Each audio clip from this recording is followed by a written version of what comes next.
Nós, a Europa, tem a ver com a Europa, tem a ver consigo. À sexta, uma reflexão sobre a atualidade europeia. Conversamos esta tarde com o Marco Teles, do Centro de Informação Europe Direct Madeira. Boa tarde. Boa tarde, Marta. Marco Teles, vamos dar início a esta nossa conversa com uma referência à sessão plenária do Parlamento Europeu, que decorreu entre 25 e 28 de março, exatamente. E que trouxe algumas novidades, digamos assim, não é? Está, enfim, os trabalhos do Parlamento Europeu e há que Exatamente. Há sempre novidades que decorrem do Parlamento Europeu. Esta semana as notícias que vamos aqui trabalhar decorrem todas desta sessão plenária. O que até é ótimo, porque efetivamente nós também, da nossa experiência, das ações que vamos fazendo e iniciamos agora no Europe Direct, além do trabalho das escolas, temos feito agora alguns contactos com a população via, por exemplo, Casas do Povo, e a percepção realmente que vamos tendo é que muitas das vezes, até pessoas já com alguma idade, é este desconhecimento do que é o Parlamento Europeu, o que é que faz o Parlamento Europeu. Eu vou eleger um eurodeputado, mas vai qualquer coisa distante e ele vai lá para Bruxelas e, portanto, há de facto aqui este mito, esta imagem que está muito presente no nosso discurso até do dia-a-dia, que é o de Bruxelas, aquela coisa abstrata, distante, onde estão as instituições e ninguém sabe muito bem o que é que lá estão a fazer. E isso é curioso até, embora esteja aqui se calhar a fugir um bocadinho aos temas que nós tínhamos proposto, mas é curioso porque depois leva ao tal afastamento dos cidadãos em relação às instituições europeias, porque fica-se com a ideia da tal Bruxelas abstrata e não se percebe, e mais ainda, até a tal acusação às vezes da falta de democracia nas instituições e no próprio projeto europeu, quando na verdade, mas os deputados do Parlamento Europeu são eleitos pelos cidadãos europeus, não é? E o Conselho Europeu também, quem lá está, os chefes de Estado e primeiros-ministros também são eleitos diretamente pela população. Portanto, é preciso um bocadinho desmontar estas informações às vezes incorretas para realmente atrair as pessoas e verificarem o quão positivo é o projeto europeu. Vamos provar então que fazem algo no Parlamento Europeu. Por exemplo, aprovaram posição sobre a proposta que prevê o fim da mudança de hora bianual. Sim. Uma proposta de cidadãos, inicialmente, não é? Uma proposta, exatamente. Esta é uma proposta, não é que seja assim muito relevante, mas serve aqui um bocadinho para reforçar aquilo que dizia ainda há pouco, que realmente o Parlamento Europeu está presente no nosso dia-a-dia e que muitas das vezes aquelas decisões que nos afetam diariamente nós nem sequer fazemos a ideia, mas elas já não decorrem, já não são discutidas a nível regional ou a nível nacional, elas já vêm realmente a nível europeu de Bruxelas. E neste caso o Parlamento aprovou a sua posição sobre esta proposta, que tinha como intenção pôr o fim à mudança horária, portanto deixar de haver esta mudança de verão para inverno, e os eurodeputados consideraram, portanto, esta semana que as datas que foram indicadas pela Comissão Europeia para a abolição deste acerto sazonal seriam ainda muito prematuras e, portanto, propôs que se passasse este novo regime de haver apenas uma hora ao longo de todo o ano, não haver mudança, não agora, portanto, em 2019, mas em 2021. Portanto, a proposta é esta. E a ideia também dos parlamentares europeus é que, desta forma, isto dará tempo aos países da União Europeia, aos diferentes Estados-membros, para pensarem melhor nesta situação, realizarem consultas públicas, porque, em última análise, cada Estado-membro pode, efetivamente, decidir manter esta mudança de hora. Portanto, sim, o nosso país, aliás, essa notícia depois vinha a público, no nosso país que possivelmente iria continuar a haver a mudança horária, não sei o que é que se vai pensar até lá, mas o que importa é que a Comissão seja notificada até o dia 1 de abril de 2020 sobre a decisão de cada Estado-membro.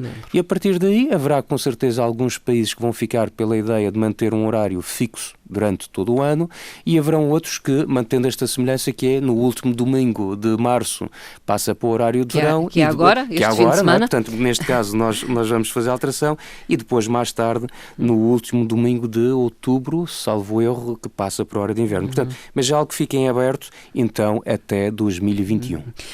Outro tema que passou pelo Parlamento Europeu tem a ver com as diretivas sobre os direitos de autor. É verdade. Uma questão polémica polémica. Uma questão bastante polémica, sobretudo entre, curiosamente, youtubers, a malta mais nova que criou autores aqui de blogs. Exatamente, isto criou uma verdadeira revolução aí no mundo das redes sociais. E isto, umas notas prévias apenas para dizer o seguinte: o antigo artigo 11, com esta nova lei, muda para artigo 15, portanto é o artigo que diz respeito à proteção das publicações da imprensa no que toca à utilização online. Isto pretende defender os direitos de autor. Basicamente isso. É isso. E o antigo artigo 13 é agora, que foi o mais, de resto, aquele mais badalado, passa agora a artigo 17 e que diz respeito à utilização de conteúdos protegidos por prestadores de serviços de partilha de conteúdos online, ou seja, o YouTube, por exemplo, em que nós pegamos num vídeo e colocamos lá à disposição. Isto convém dizer que esta é uma proposta, que esta lei decorre de uma proposta apresentada pela Comissão já em 2016. Isto às vezes também passa a imagem que estas coisas são tratadas de ânimo leve, mas não. Portanto, isto é uma discussão que já tem, de facto, muito tempo, e diria o mesmo com o Brexit. E podíamos resumir em termos de conclusão da lei que foi agora aprovada então no Parlamento. A ideia principal é a seguinte: as plataformas passam a ser responsáveis pelos conteúdos que são carregados pelos utilizadores, portanto não é o utilizador individualmente que é penalizado, mas a plataforma tem que se assegurar que realmente o utilizador que carregou aquele vídeo respeita as regras que estão vigentes, não é? Sim. Uma coisa muito importante para os jovens, os memes, não é? E os GIFs muito utilizados nas suas comunicações nos messengers e instas e por aí fora, não estão abrangidos por esta diretiva, portanto, estejam descansados, podem continuar a utilizar os memes e os GIFs livremente, sem qualquer tipo de problema. Por outro lado, as hiperligações acompanhadas de palavras isoladas ou excertos muito curtos poderão continuar a ser partilhadas. Ou seja, não é pelo facto de eu fazer uma citação do Presidente da Comissão ou do jornalista A, B ou C que eu vou ser penalizado por isso, porque eu estou apenas a fazer uma pequena referência. E por outro lado, naquilo ainda ao encontro do que a Marta referia, os jornalistas, por exemplo, passam a receber uma parte adequada das receitas que sejam geradas pela utilização das suas publicações, e isto sim é aquela medida para proteger os direitos de autor e que decorre daquela situação que foi o aparecimento de plataformas que mais não eram do que agregadores de notícias publicadas por diversos jornais. Portanto, retransmissores, mas que lá está, mas que fazem grandes lucros com essas plataformas sem que realmente quem produz o conteúdo original seja ressarcido desse trabalho criativo que teve, e portanto isto obviamente é algo que não parecia bem, não é? E daí que esta votação, ainda que a votação também não tenha sido muito digamos, só para um lado, ela foi equilibrada e gerou aqui a favor e contra. Exatamente, alguma discussão, seja como for. Esta diretiva agora passa para os Estados-membros e está a um período de aplicação sensivelmente 2 anos, por aí, e obviamente que depois o resultado final, a aplicação prática de tudo isto vai depender muito até da interpretação das partes, das plataformas, de quem defende os direitos do autor, e portanto, muito possivelmente agora haverá ainda aqui uma série de questões práticas que nós não sabemos ainda muito bem como é que irão funcionar, mas que à medida que o processo, que a diretiva começar a ser aplicada, com certeza há de se esclarecer. E isto apenas só para finalizar, dizendo que de facto, ainda compreendendo que haja aqui algumas dúvidas em relação a toda esta lei, o que temos também que perceber é que nós estamos em 2019, portanto nós já não estamos no tempo em que a comunicação só se fazia pela imprensa escrita, televisão e rádio. Hoje as redes sociais estão aí, as plataformas digitais estão aí, portanto o mundo mudou no que toca à informação, e portanto esta é uma lei que vem de certa forma tentar atualizar-se face às novas realidades. Outra questão que passou pelo Parlamento Europeu tem a ver com a venda de produtos de plástico de utilização única, que passará a ser proibida em toda a União Europeia. Exatamente, portanto é algo que tem-se falado muito e bem, ainda bem que assim é. Creio que a União Europeia desse ponto de vista até será pioneira, estará na linha da frente neste combate a este problema complicadíssimo que é do lixo marinho. Sim, e convém relembrar os plásticos que mais de 80% do lixo que se encontra nos oceanos é composto precisamente de plástico e que, inclusivamente, os microplásticos começam já a fazer parte da cadeia alimentar, que é uma coisa assustadora. Já ingerimos microplásticos na nossa alimentação. E, portanto, esta venda de produtos de plástico de utilização única passa a ser proibida na União Europeia a partir de 2021, que não quer dizer que os Estados-membros possam até já antecipar as medidas no sentido de já iniciar um combate, digamos, mais efetivo nesta matéria. Estas regras foram de resto aprovadas esta semana no Parlamento por 560 votos a favor e apenas 35 contra, portanto isto prova que realmente estamos todos a remar para o mesmo lado, não é? E ainda bem.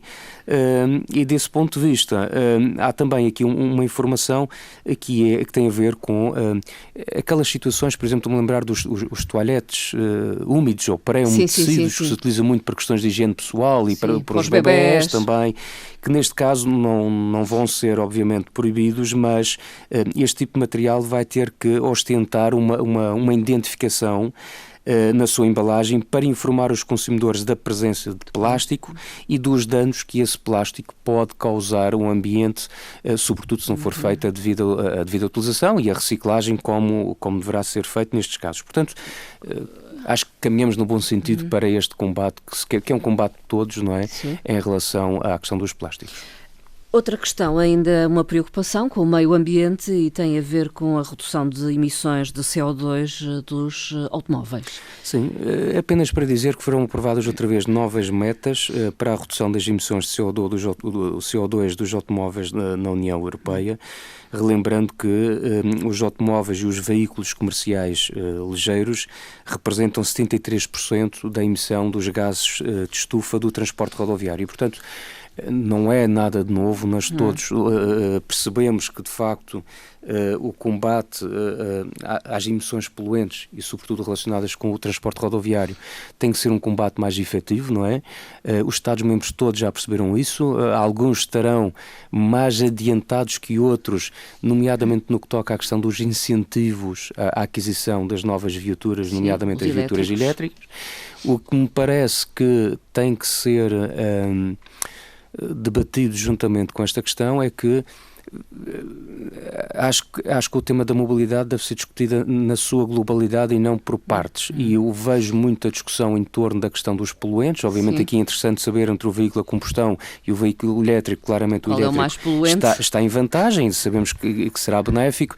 Mas há aqui outra questão que nós temos que trazer, é que as pessoas não compram um veículo a combustão, o tradicional motor a combustão, mas vão optar por um elétrico, mas continuam a comprar um veículo. Sim. E basta nós andarmos na cidade ao final do dia ou de manhã para percebermos que em horas de ponta nós não conseguimos nos mexer de um lado para o outro. E, portanto, a aposta deveria ser em incentivar a utilização de outros meios alternativos? A aposta tem que ser em apostar em várias frentes ao mesmo tempo. Quer dizer, a questão do substituir o veículo de combustão por um veículo elétrico é positiva, resolve a parte da poluição, mas a aquisição de um veículo, ainda que elétrico, não resolve o problema do espaço e da circulação daquele automóvel dentro da área urbana e, portanto, temos que juntar a esta discussão uma maior utilização dos transportes públicos, eventualmente até o que se está a falar agora, da redução do preço do espaço. Portanto, poderá ser aqui também pode ser um incentivo muito interessante, juntamente com outras medidas, para que em conjunto se consiga resolver toda a problemática associada aos transportes. Marco Teles, até à próxima semana. Deixamos um endereço de correio eletrónico se quiserem colocar alguma questão ao programa noseeuropa@rtp.pt.